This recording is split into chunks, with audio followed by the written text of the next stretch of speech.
So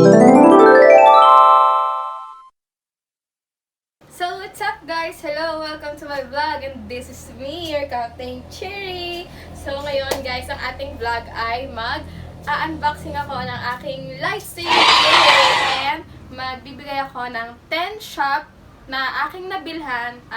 Yung dalawa doon ay physical shop and then yung the rest ay online shop. So let's go! So yan, hello guys again. So mag-unboxing tayo ng aking lightstick. Yay! So ito siya. Actually nasira na siya, oh. Yan. Yan siya and ito ay District Wings Shop. So yan.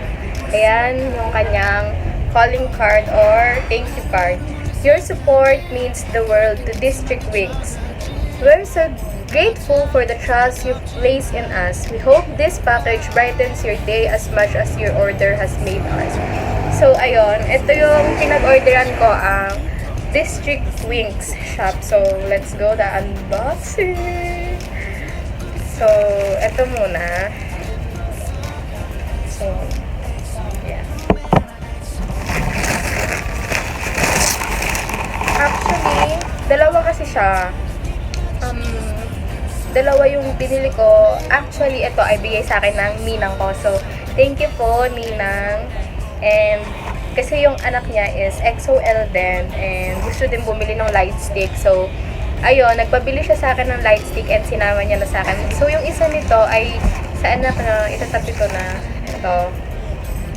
And, oh my God. Ito yung kanyang POV. Yan. Kanyang POV. So, itatabi ko na siya. So, ito yung i-unbox natin is yung sa akin. So, tignan muna natin yung mga freebies na kasama ng ito. So, here is the freebies. Wow! May pa-abs tayo dyan na. Sehun. So, si Sehun. Oh my God! Then, si Baekhyun. And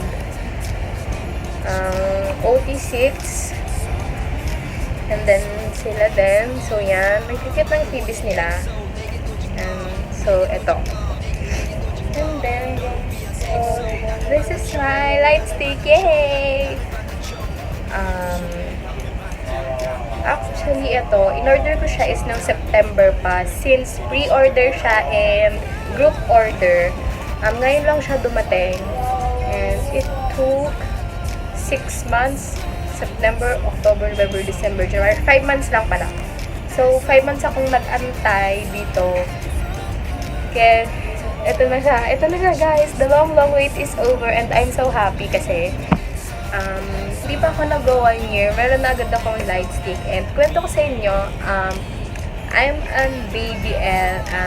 I'm standing them in April 8, which is their anniversary. And so yun, masaya ako kasi wala naman talaga akong balak bumili ng light stick kasi nga mahal siya, hindi ko pa kaya kasi 2.5 siya isa and then hindi ko kaya ng isang bagsakan ng 2.5, wala naman akong trabaho. And luckily, yung ninang ko is, yung anak niya is XOL and yun, nagpabili siya sa akin and binili niya din ako. So, thank you. So, let's go. Excited ako. Mama. Mommy. Wow. So, yan guys.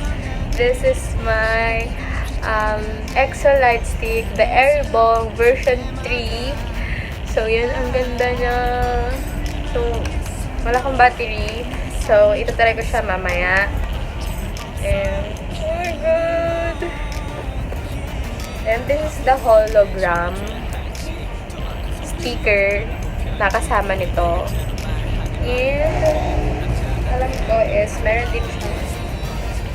Ito. Ayan, extra na rubber button. Dito. Rubber button siya. Kasama dito. And then, tignan natin. Wow, that's it! So, kailangan natin ng AAA battery na tatlo.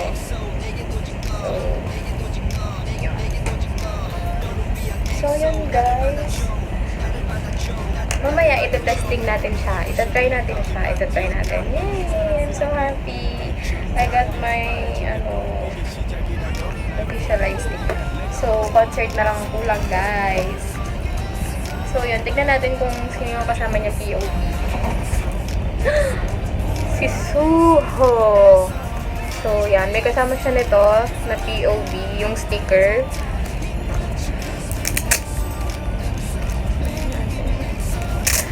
I'm happy. Akala ko magsasabay pa to ng dating yung ito tsaka yung season ratings ko. Suho, leader name. And ayan, may mga names nila. Suho, Chanyeol, Dio, Sehun-kai, Baekhyun, Chen, and Xiumin. So, wala si Lay. Doon lang si Lay. So, and guys, dumating ang daddy ko and humingi ako ng battery sa kanya. So, let's see. Wow! Wow!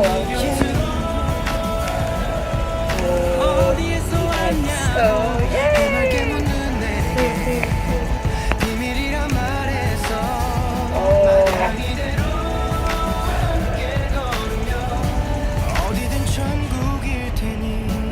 Ready na ako sa concert. EXO! Wow!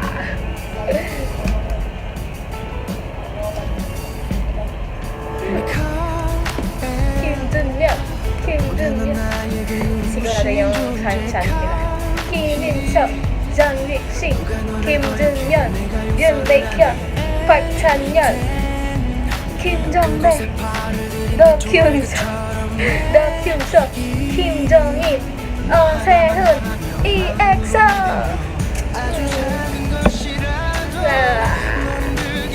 Weird, I'm so happy. EXO.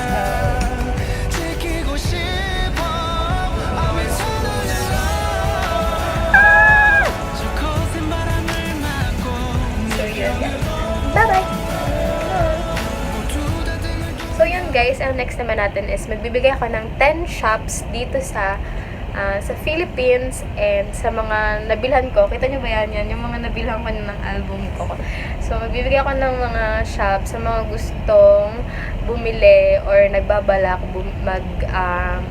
mag-ipon or mag-collect ng merch ng mga idol nila. So una is yung sa Facebook muna guys, yung dalawa.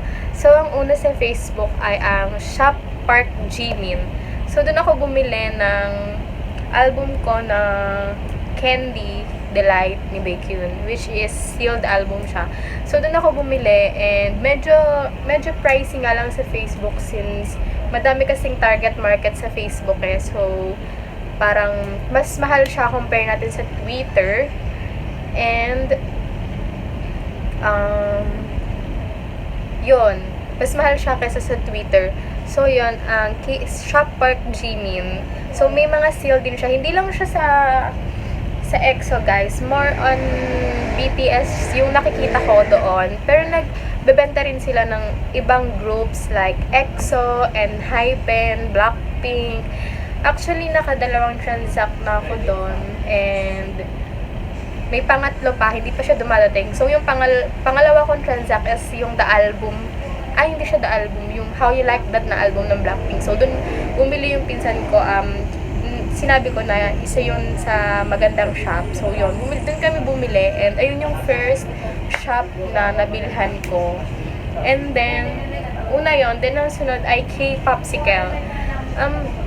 K-Popsicle PH. Facebook din siya. Hindi pa ako nakakapag-try bumili doon and alam ko na madaming bumibili doon and super sikat siya din yung feedbacks and reviews niya is okay. Since K-Popsicle PH siya, madaming bumibili sa kanya and I think taga Lipa, Batangas lang yun. So, sunod naman is Linil Airy Shop. Sa Twitter naman siya. So, dun ko binili yung Obsession ko, yung Obsession sealed album ko. Dun ko siya binili and napaka-affordable niya. Nag-non-profit go ata sila dyan sa obsession nila na yan. Then, ang cute din ng freebies nila, napaka-smooth ng transaction. Hindi naman ako nahirapan dahil madali lang naman yung MOP, ganyan. Then, ewan ko, dati kasi, dun pa lang ako sa mga shop na puro unsealed albums yung nabibilhan ko. So, yung ibang albums ko is unsealed siya. And yung mga sealed ko kasi is yung mga latest album lang nila, which is The Solo, and yung last na comeback nila as OT6, yun nga ang Obsession. Parang nakikita ko sa timeline ko sa Twitter na maganda yung feedback ng Linil Airy shop na yun. So, I tried na dun bumili ng EXO Obsession. Then, hindi naman ako nabigo. I mean, ang smooth ng transaction niya, laging may updates, hindi nawawalan.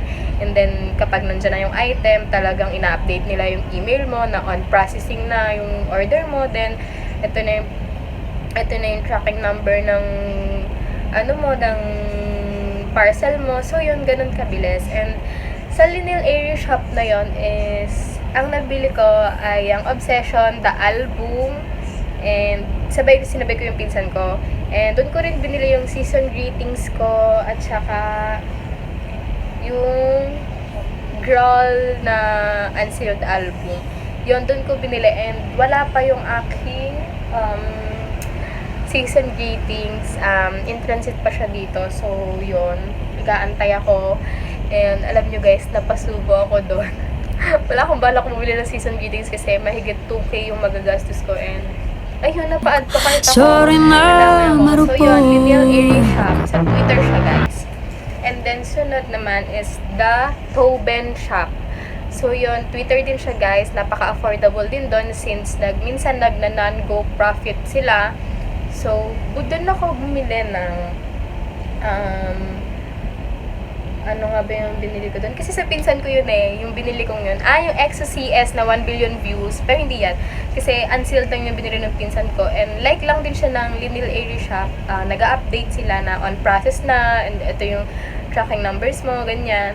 And then, meron pa akong sunod na binili. Nag-aantay pa rin ako. Nasa custom processing na daw yon. So, I'm so excited. Yung aking Kai Solo, doon ko siya binili. So, umabot lang ng 610 ata yung aking Kai Solo. And, ang shipping fee naman is depende naman kasi sa carrier and sa location mo. So, wala namang problema doon. At yun. So, 4 na. Sunod ay Pink Tape PH. Ang base niya ay sa Cebu. So, malayo.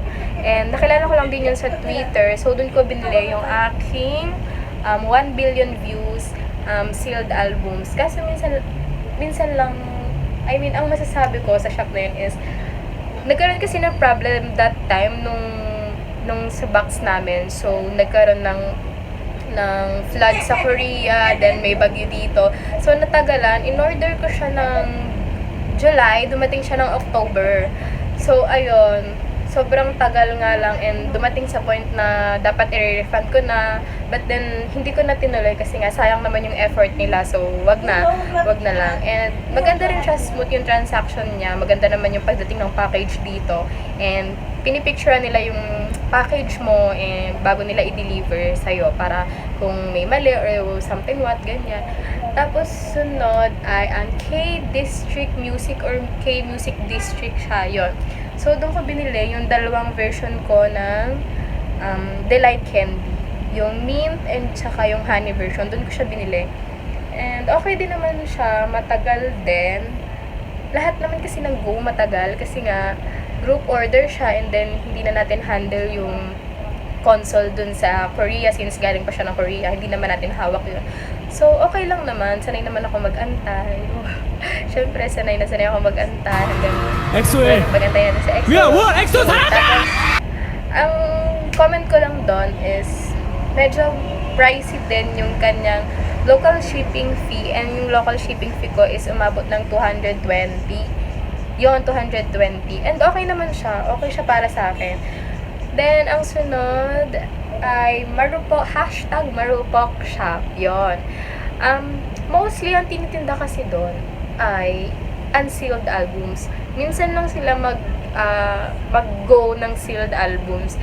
halos, hindi naman halos. Yung isa ko, yan, yung The Power of Music ko, is doon ko siya binili. So, dahil matagal din siya, pero worth it yung pag-aantay ko kasi ang dami niyang freebies and ano siya, tawag dito, akala ko sealed. I mean, nung pagkabukas ko, sabi ko, sealed ba to? Unsealed lang naman yung in-order ko, ganyan-ganyan. I mean, walang ka-dense-dense yung album. I mean, para lang talaga siyang bago, amoy bago pa talaga. So, ayun. Then, ang price niya ay, ang mga price range niya is 100 up to 300 yung kanyang albums. So, ayan, nakuha ko lang ng 200. But, guys, hindi kasama yung international fee doon. Ang international fee ay 90 pesos per album. So, isa lang yan, di bali 290, then the local shipping fee. So, yun, 6 na. And then, ang sunod ko ay, ano ba? 6 na, so kulang pa ng 4. Chendi Shop. So, yun, hindi pa rin ako nakaka-order doon, but, nakikita ko din yung mga, yung mga feedbacks niya, maganda, and madami nang bumibili sa kanya, like yung reviews. And sa Twitter kasi guys, sobrang daming shops doon. And mas madaming bumibili and mura lang talaga kasi sa Twitter. May makikita ka doon na 100 pesos lang and 200, ganyan yung album. Mga unsealed album na siya. And then, Shopkyong. Yun din, isa pa rin yung Shopkyong na yun. Mostly ang tinitindan ng mga sinasabi kong shop sa Twitter is EXO lang. Yun yung tinitinda nila. Sa Shopkyong naman, puro unsealed lang din siya. And then, ang price range ay 180 to 480. So, may nakita ko na 480. Sealed pa yon. Pero wala na silang POB. So, yun. Sunod ay Hyunmart. Ang mga, yun guys, mura lang doon. Taga dito lang din siya sa Batangas. Mura lang doon sa Hyunmart. Sinasabi ko sa inyo, promise. Pero di pa ako nakaka-try bumili doon since ang last ko kasing binayaran is yung aking May season greeting. So, after nun, hindi na talaga ako bumili. Dahil nga, wala na akong pera. Mahigit 2,000 yung ginastos ko. So, ayun. Hyunmart na yon, ang price range na ay 100 hanggang 200. So, yun. But, hindi kasama yung international fee doon. Pero, ang international fee naman doon ay per person siya. Kahit ilan yung album na bilhin mo ata. I think yung pagkakaintindi ko. Correct me if I'm wrong. Kasi hindi pa ako nakakapag-try. Pero ayun yung pagkakaintindi ko. Na kahit ilan per orders, yon ang alam ko. And, yun talaga guys. Gusto kong bumili doon. Then, nag-try ako mag-comment doon. Hindi ko lang naabutan. Yung 4 Live. Kasi ang mura, 100. Tapos, okay lang sa akin kung magkano yung international fee. Kaya ko naman. Pero, hindi ako nakaabot sadly. So, ayun. Bali, 8 na. So, pang 9, Delight PH. So, yung Delight PH na yun, umorder ako doon ng Enhypen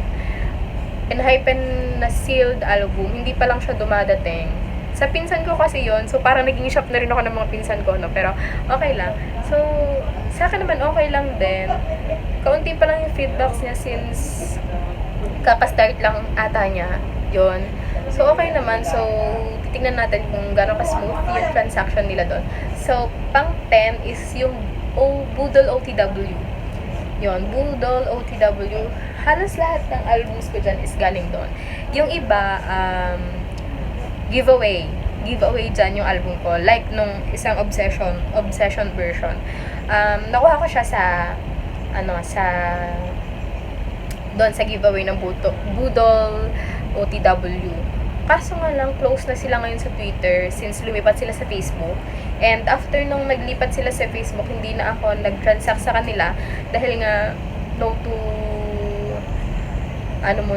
gastos muna ako ngayon. So, yun guys, ayun yung 10 na aking shop na nabilhan. Actually, marami kasi akong shop na nabilhan. Hindi ko lang matandaan. Hindi ko na maisa-isa kung ano-ano yung mga yon. And then, kung ako sa inyo, hindi ko naman sinasabi ito dahil ini-encourage ko kayong bumili. Sinasabi ko kasi, kung gusto nyo talaga ng mag-collect ng albums ng mga idol nyo, try nyo ako magtingin sa Twitter. Kung gusto nyo ng mga unsealed, ng mga cheap price. sa Twitter. Pero kung gusto niyo mag-collect ng sealed, edi try nyo sa Facebook. Huwag lang kayong bibili sa mga buy and sell kasi minsan pag buy and sell talaga, parang ang hirap magtiwala. Alam niyo naman yun guys, mahirap magtiwala ngayon. Madami ng scam, lalo na nasa gitna tayo ng pandemic. Meron ako mga nakikitang shop na nai-scam about sa buy and sell na yan. So, hindi ako nagtatry bumili sa buy and sell kasi nga mahirap. And then, natatakot din ako kasi nga minsan yung iba, tao lang talaga yung nagbebenta, yung parang wala talaga siyang shop. Ayun, kaya nakakatakot. So ako sa inyo, try nyong magtingin sa Twitter and Facebook ng mga K-pop shop kung gusto nyong makolek lahat ng albums ng inyong idol. So, ayun. Yun lang naman. So, yun guys. Sana makolek nyo yung albums na gusto nyo. Kasi ako, malaki na yung nagagastos ko. Almost 22k na ata to. Tapos yung iba kasi dito, pinamigay ko. O diba, ang bait ko, char. Pinamigay ko yung, excuse me, pinamigay ko yung iba kong album. Yung Don't Mess Up My Tempo, pinamigay ko yun. Ay guys, yun pala. May isa pa akong shop, yung Dream PH. So, doon ko binili yung exact ko, the Monster and Lucky One. Sobrang bilis niya. November, dumating siya sa akin ng December. Oh, ang bilis. Akala ko nga, aabot siya ng ilang months. Kasi yung iba kong pre-order, ay months talaga siya dumadating. And nagulat ako, nandiyan na kaagad. So, yun. Dumating siya kaagad. Yun, Dream PH. Mostly EXO. Halos lahat kasi nang nakikita ko sa Twitter, puro EXO. Pero meron din akong alam na BTS merch naman siya. Kasi nabilhan ko din yung shop na yun ng BTS merch ano ba yun? Nung sinurprise ko si Ira. So, yun, binilihan ko siya sa Kyopta PH. Yun, sa Kyopta PH, dun ko siya binili. And, super affordable din nung albums nila since unsealed lang. Pero may mga kasama silang official freebies like the photo strip. Ang alam ko official yon, kasama dun sa album. So ayun, kasi yung mga nakukuha ko kasing album, bihira lang sila magsama ng official photo. Walang nagsasama ng official photo card kapag unsealed. Meron siguro pero mahal. So yan, lahat yan nakukuha ko ay unsealed ng walang kasamang official. So okay lang. Dahil ang mahalaga ay nakokolek ko sila. Alam niyo guys, sobrang laki na ng naano ko dyan, ng nagastos ko. Pero wala pa sa kalahati ng EXO albums yan. So yun, shout out dun sa aking ninang, si Ninang Love. So guys, nasa pangalan niya na Love. Dahil love na love natin siya. Love na love ko siya. So yun, thank you po Ninang sa light stick. Hindi ko po ine-expect dahil hindi ko alam na XOL pala si Jillian. So, ayun, kung hindi dahil kay Ninang ko, hindi ako magkakaroon ng light stick and until now, wala akong light stick. So, ayun naman guys. Nabigay ko na yung shop. So, ilalagay ko na lang yung picture, yung link dyan sa baba ng mga shops na sinasabi ko. So, yun, that's all. Bye-bye. Thank you. Mwah!